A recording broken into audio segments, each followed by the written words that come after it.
just get into the yapping. I did wand curls on my hair yesterday. And you know when you go to sleep and you wake up, I don't know how to preserve them yet. So this is what my bun was looking like today. And I just think it's so cute. Like, I don't know, I'm just so proud.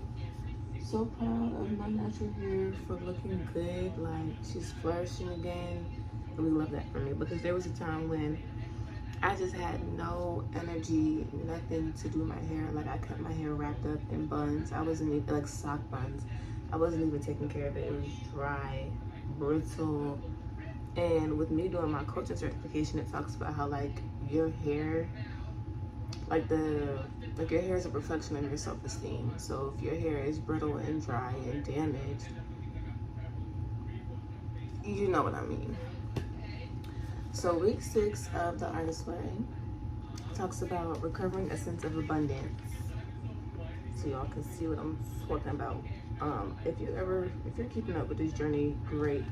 I suggest you get the book for yourself if you're any kind of artist of any kind. And I really love week 6 because when we talk about abundance, people immediately think money. Of course, that's what she talked about, but abundance is just like your entire life experience, like an abundance of energy, an abundance of love, an abundance of patience, an abundance of peace. Like, abundance just means a good amount, a large enjoyable amount of whatever.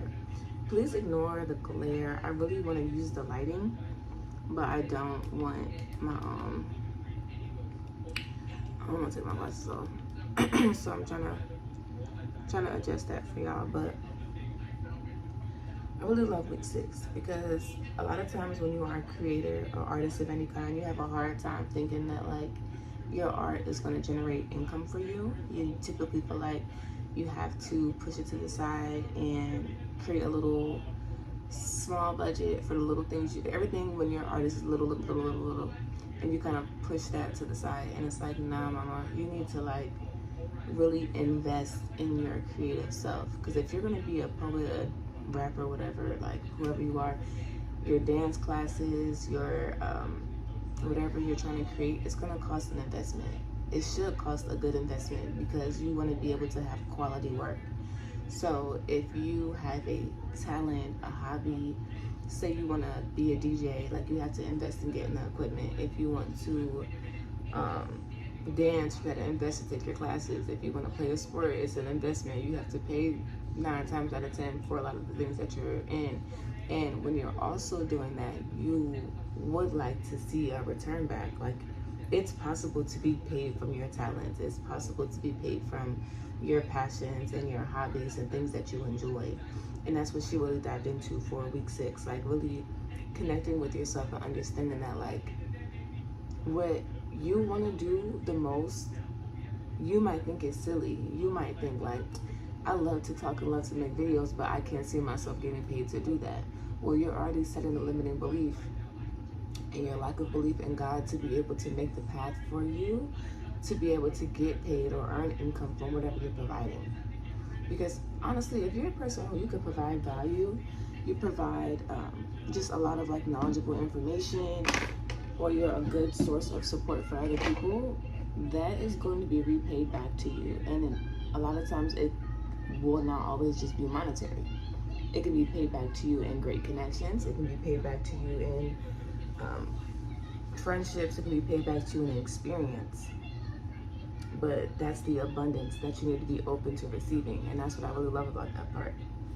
By the way, yes, we are very comfy cozy in the house for this episode of The Artist Way. But yeah, so I'm gonna be really honest. Did I have an artist date? Well, no, because typically your artist dates are like something you go do on your own. But I had like a little paint and sip session with one of my friends, and this was what I painted. I did like a half a Spider-Man face for my boy, for my son, because he left him some Spider-Man. If y'all heard that tablet in the beginning, just ignore the first 4 minutes of that because I had to cut that off. But yeah, it was really fun. Like, I really realized, like, I love painting. I've been painting for years, honestly, even before I had my son. But you know, when you're caught up in the motherhood lifestyle, you gotta like make time for those things and really remind yourself of those passions and hobbies that you have. So painting is one of mine, dancing is one of mine, poetry, what else are some of my passions and hobbies? I feel like that's really it, because if I look through my journals, yoga, dance, poetry, and painting are like the top 4 that come up each and every year. So we're gonna stick with those. But other than that, with recovering a sense of abundance, she really touched base on as well. It's like a two-way street. It's either you feel like you don't have enough time for your passions and hobbies. You may have an abundance of money, but maybe you're caught up in a really important business or an important meeting, or you're constantly doing things, so you don't have the time to sit down and tend to your hobbies and your passions. So in your mind, you're going to say, I don't have enough time. I don't have the time to do this. This is not going to work for me. Okay, well, that's going to be reflected back to you because you're showing that belief or limited belief in God to be able to allow yourself to enjoy your time and be able to create. And then it's the other road that you could take is the simple fact of like, I don't have the money to invest into my classes right now. I don't have the money to invest to buy paints and canvases. I don't have the money to invest in the videographer for visuals for poetry or whatever the case may be. So with recovering a sense of abundance, she's really reminding you to like find the little luxuries in life, like those little things that really matter to you. Going to the park, a lot of times like going to the beach, those outside things you can do in nature, they're free. And that's when you have to find the time to be able to go do those things and really remind yourself, like, outside of whatever you do have going on, whether it is work, whether it is your lifestyle, you need to make those times for yourself to be present and to connect with whatever you're trying to create. So I really love that because it's a reminder. You'll be so caught up in like my work schedule, your schedule with your child, and then you feel like, oh, I don't have time, or I shouldn't really be using this for that right now. But if that's what brings you joy, you need to go ahead and invest into that, because when you are in a state of joy, that's like 9 times out of 10 the main purpose of all this, y'all. Like, yes, we want you to chase your dreams, chase your goals, build up your connection with God, do whatever your little heart desires, but make sure that you're enjoying it. Like, it shouldn't be something that's constantly performative. That gets draining. So definitely make time, like allow yourself to make the time to connect. That's what this was a reminder for me. Like, girl, slow down. Ain't no need to be rushing all the time. Ain't no need to be stressing yourself out, to be consistently worrying about like, oh, I really want to do this so bad, but like, no, go ahead and think about all the opportunities and possibilities and open roads for you to be able to experience that. Because once you kind of tell yourself, oh, I don't have the time for this, or I can't do this, that's it. As a man thinketh, so he is. So if you tell yourself you can't do it, you don't have it, you don't have enough, you don't have the capacity, you don't have the time, you don't have the money, cool. That's where you're going to be at. But if you ask yourself, what would it look like for me to be able to create the time to do more painting? What would it look like for me to create the time to set a budget for my dance classes every month? What would it look like for me to create the time and to set the time to say, hey, I have all these poems, I want to make some visuals, let me connect with one of my friends and see how we can make this possibly work. Like, you have to be open-minded and optimistic if you're a creator or whatever you're doing in your life. And that's what week 6 really reminds you of, because money could be such a sensitive topic. And we're going to get into that in another video, because I had an idea of doing a video about like money doesn't control your happiness, but like your state of consciousness will. Because if you're always in a state of consciousness of lack, when you have money, you're going to be like, it's going to be distributed and you're not going to really know how to appreciate the abundance of it.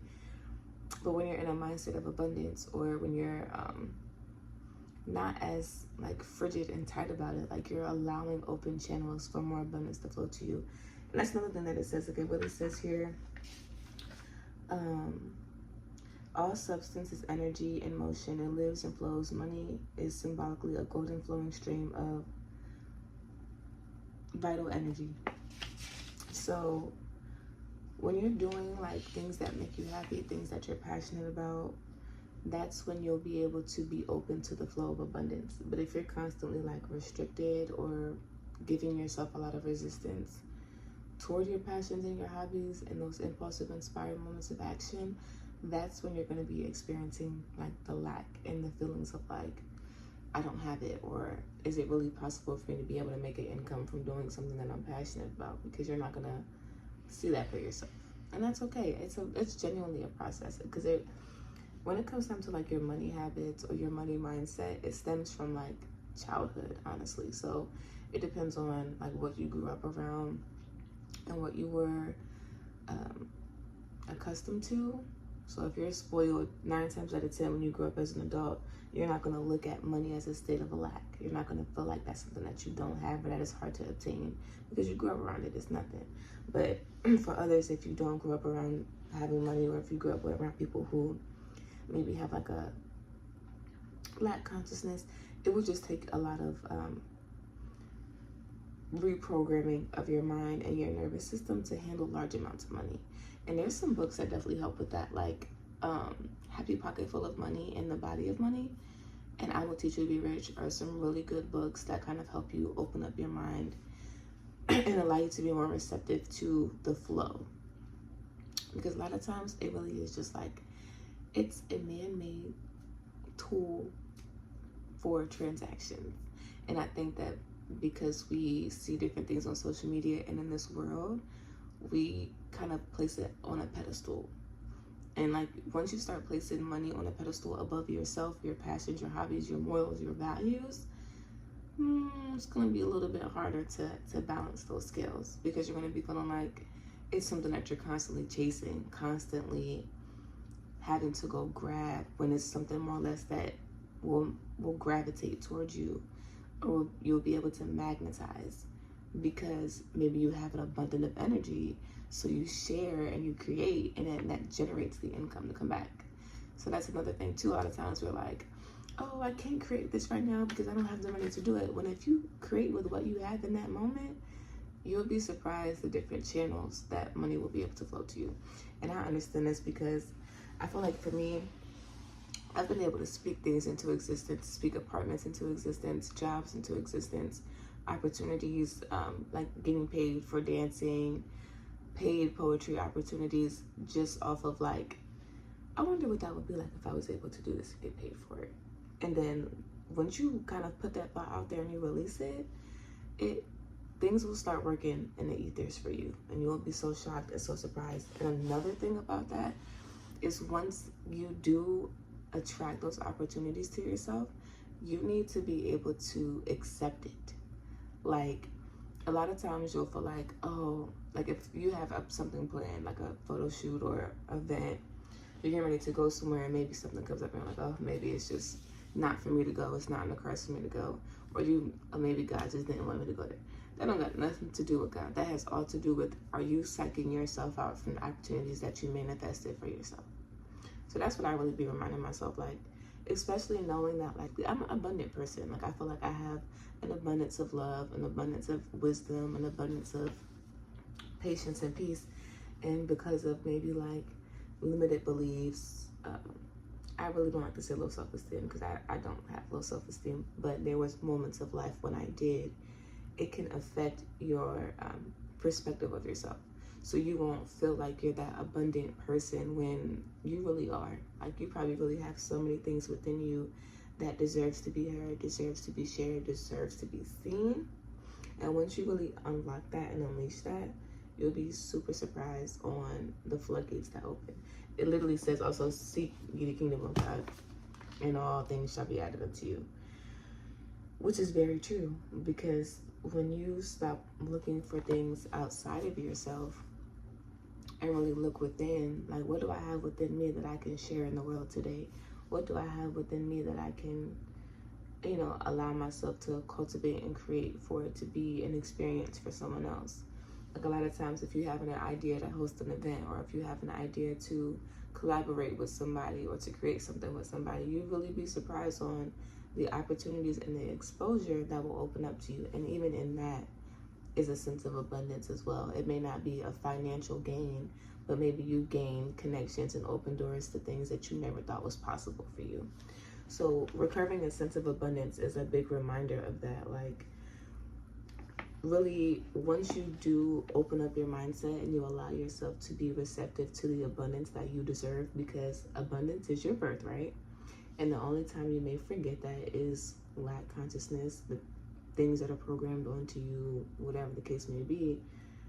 You're able to be more open to different opportunities, and you need to also allow yourself to accept them. So that's what I took from that. And then she talks about something like, she calls them wet blanket messages, which makes me laugh. And I'm talking about it because I have my blanket on. And like, you see how your blanket keeps you comfortable and like you're snug. So imagine something like this kind of material being wet. And it's like it kind of weighs you down. It doesn't feel good. It's very uncomfortable. So what she refers to as like a wet blanket statement is like, you get something, right? And you're like, oh, this is a new investment that I have. And somebody's like, well, I don't know if you're gonna have time to be able to use it, because you know you gotta make time for everything else. So it's kind of like a little doubt, like a little rain cloud over your sunny day. We don't like the wet blanket statements, and a lot of times we don't realize that we tell ourselves these statements, like, oh, I would really love to have this, or I would really love to go to this place, but I can't because I still gotta focus on this, and that. You gotta cut that out, honey. You gotta let that go, okay? So other than that, I really don't want this one to be long, because all my videos been around like 20 minutes or so. Really allow yourself to receive. I think that recovering a sense of abundance really opened up my mindset to be more receptive. So a lot of times, like, I think I did that photo shoot that I did the other day or a couple weeks ago that I posted in my last Artist Way video. That was free. I didn't have to pay for nothing, and like, they asked me to come out, and I just feel like if I would have said no, you're missing out on pictures that could be used for things that could lead you to other opportunities. So it's like, instead of psyching yourself out from the opportunities that you know you deserve and that you're really working hard for, be receptive and step into that, walk into it, embrace it, and have gratitude. Because being grateful for what you do have and really realizing like you probably have an abundance of things to be grateful for, that's what's going to open up more doors for you to receive different things. So recovering a sense of abundance was more or less like, invest in your art, invest in your craft, take those little self-care dates, take care of yourself, and allow yourself to enjoy the little luxuries of life. Because even me sitting down right now recording, that's what she also said. She was like, when you do what you want to do, like, okay, so it says that what we were talking about when we discuss luxury is very often a shift in consciousness more than flow. Although, as we acknowledge and invite what feels luxurious to us, we may indeed trigger an increased flow. So if you have something that you want to do, or whatever it is that you are wanting to do, 9 times out of 10, that's going to bring in your abundance. Like, I've been wanting to do YouTube for years. Even back when I had my kid, even before I had a kid, I wanted to do natural hair videos, makeup videos, get ready with me's. But when you start being so caught up in your head and you're like, oh, I gotta focus on this, and that, and you push that to the side, okay, that's gonna be what you receive back, like a half-ass version of what you really can grow into something beautiful. Because that's all of this could lead to. These little video diaries are really for me, because time be passing by, and I think that I be having so many different things going on that I don't take the time to really document it and be present in it. I be so like, but also earlier I had went through my closet, y'all, and I was looking through my books, and I'm like, we need to do a journal journey. We need to do a good old journal journey, because let me show you 2022, 2023, 2024 obviously was the soul searcher. This book compared to these books, yeah, your girl did some soul searching last year. I had to go deep. I went deep into human design. Another deep dive into like a lot of stuff, y'all. Like, I literally, like, I got a whole game plan. but you gotta follow what you write down. But that's also the power of writing it. This is my 2025 journal though. She's small, she's cute compared to last year. But that's gonna be a separate video. We'll do like a journal journey and talk about what I do journal, what I do write about, and that whole process. But with the Artist Way and recovering a sense of abundance, that's what we got into for this week. Well, it's getting late. I'm getting sleepy, and I'm gonna wrap this up. But I appreciate y'all coming to my TED Talk today.